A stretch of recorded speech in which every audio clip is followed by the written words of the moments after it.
Alright, so yeah, my name is Erica, and today I'm going to talk to you about how to get some perspective on building your next iOS application in terms of how you're going to start with your user interface. Alright, so at first though, I'm going to go a little bit into about myself, then I'm going to talk a little bit about some problems. Point, hopefully it works. Cool. Go into like why we should care about how you're building your different UI experience.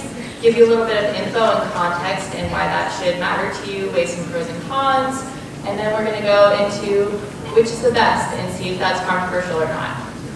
So, a little bit about myself. I'm a California native, so coming to Montreal was quite the shock with the weather. Very cold. Also right on, went to the University of Southern California in LA, so again, very warm there. It's shocking here. I've also been an iOS developer for the last 5 or so years, and been at Slack for, 3-ish and change years, and loving it. Hope you're all using Slack for the conference. It's a great app. And just other fun fact, I'm a pretty big runner, so all things running, can't do it here, but just gonna keep making jumps, it's fine.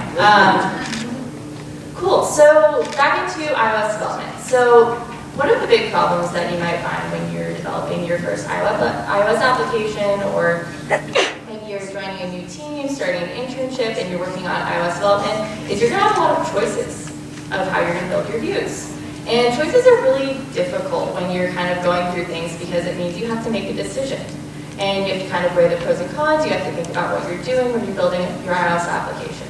So that's one of the first things why you should consider like, how you're going to build your user interface for an iOS application. The next is standardization. You might have started an internship, maybe you've worked on an iOS app, maybe you haven't, but having choices means there can be a lot of different variations of how the views are built, and you might come into this thinking, wow, I know what I'm doing, maybe I know the language, maybe I've used the tools before, and the company is using a completely different method. Or maybe you're starting your first iOS application and you should think about how you're going to make all of those views either consistent or decide that you're not. But standardization is pretty important. You're also going to think about how to build these different views and how the tools might differ, the languages, kind of the different barriers into understanding the tools and languages, and just how you're going to fire up Xcode and where you're going to start.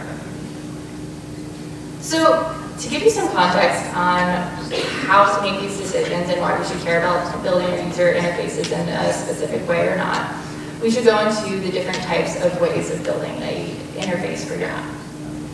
So, the first is storyboard. So if you can think of a very visual tool, this is one of those.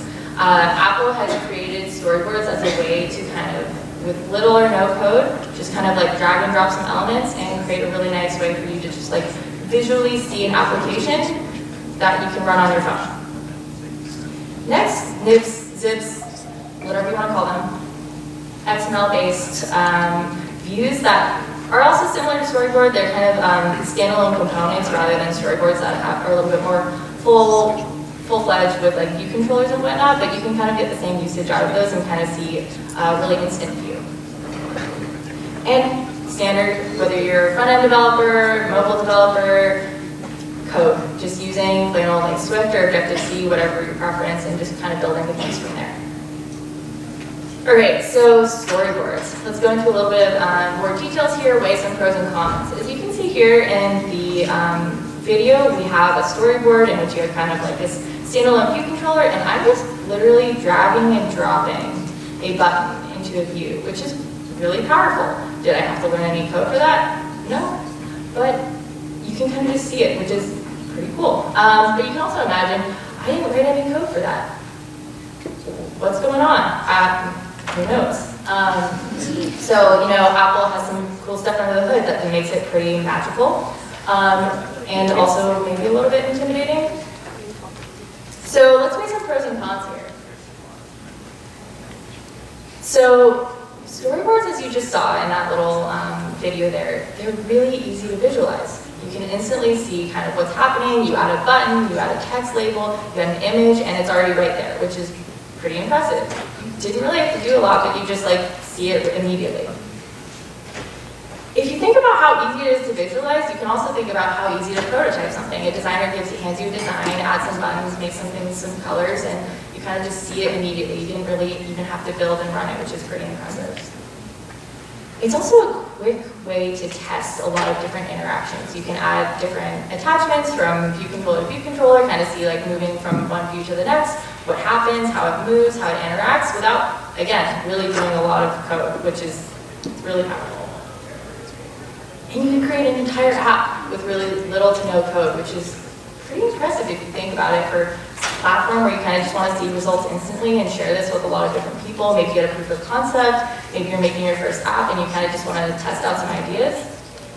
Storyboards are incredible.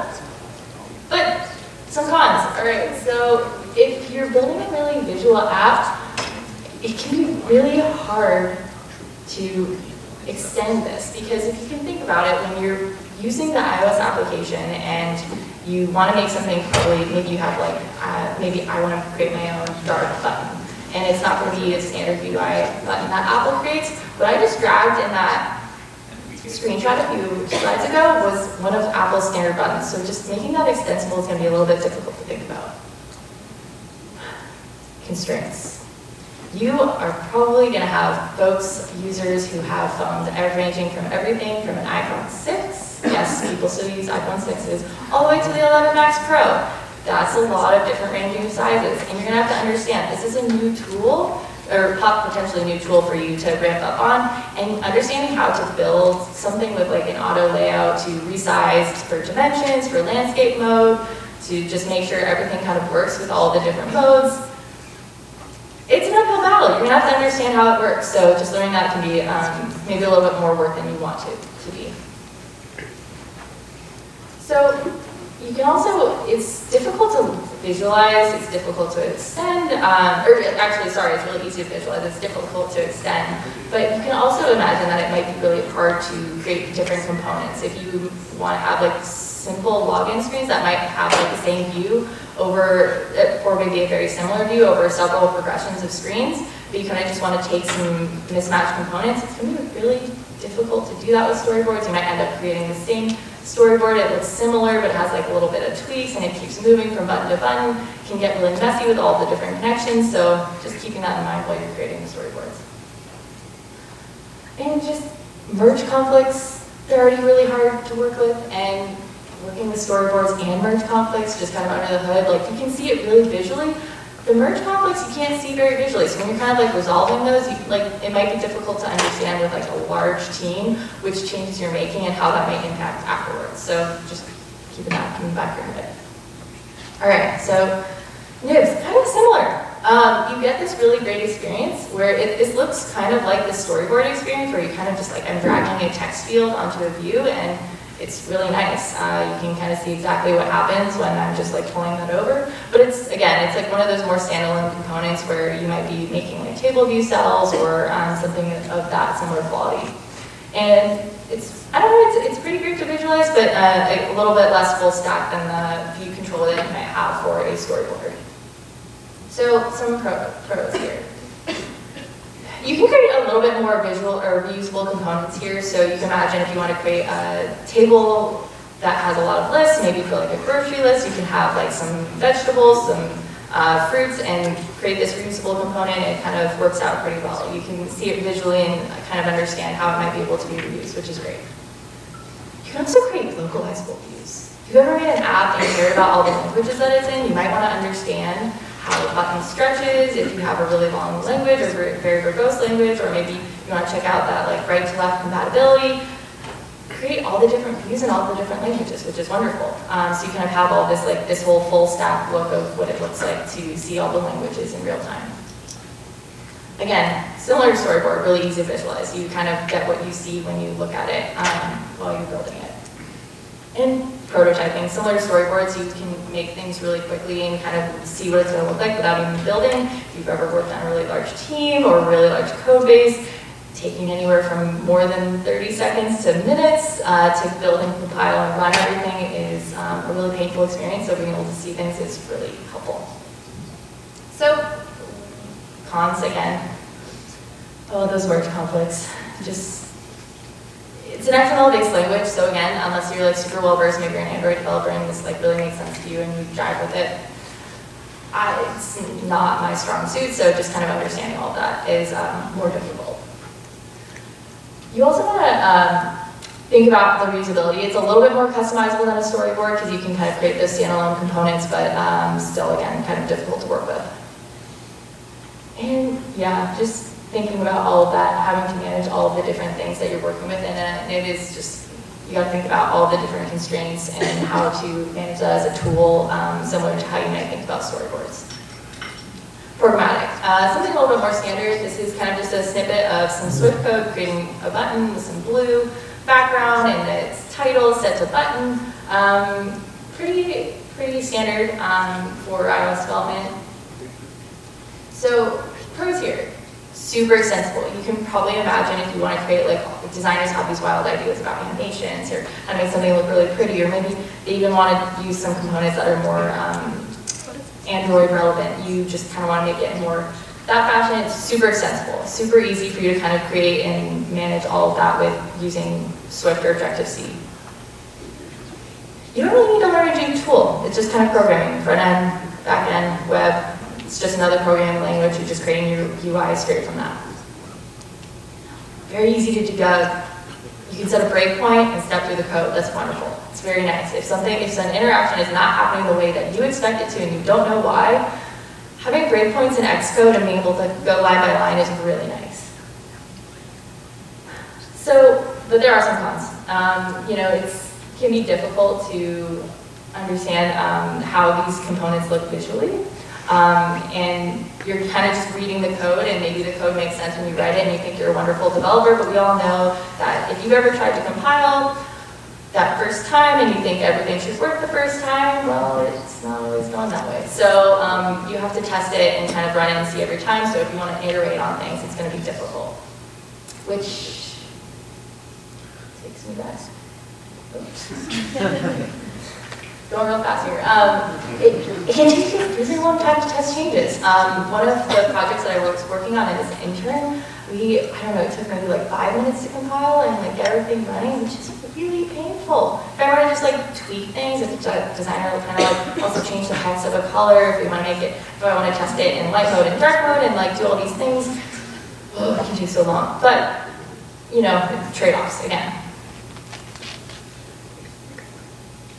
Cool. So, what is the best? Honestly, cop out. I'm going to say this is a personal preference, just because I think it's going to kind of be up to what tools you're comfortable with, how you want to develop your user interfaces, but also like maybe what your team might already be using. So, kind of understanding that and having an idea of like what you like to use your strong suit for skills that might be helpful to creating Fusion the next stage of your projects, or maybe if you're just creating an application for yourself.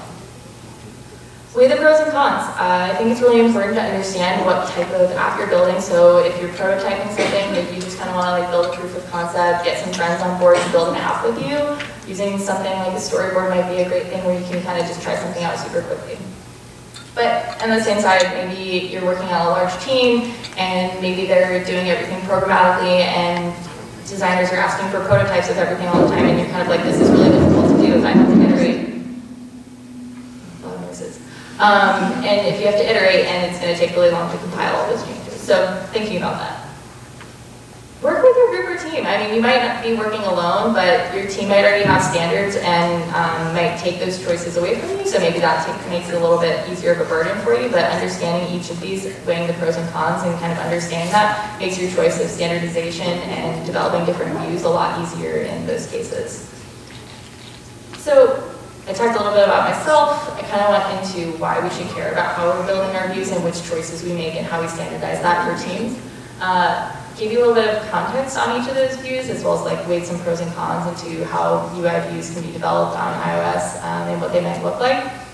And kind of gave a little bit of a cop-out on what the best way of creating a view is, but I hope that you can end up making the best decision for your next project or your team as you're going through your journey through iOS development. Thanks.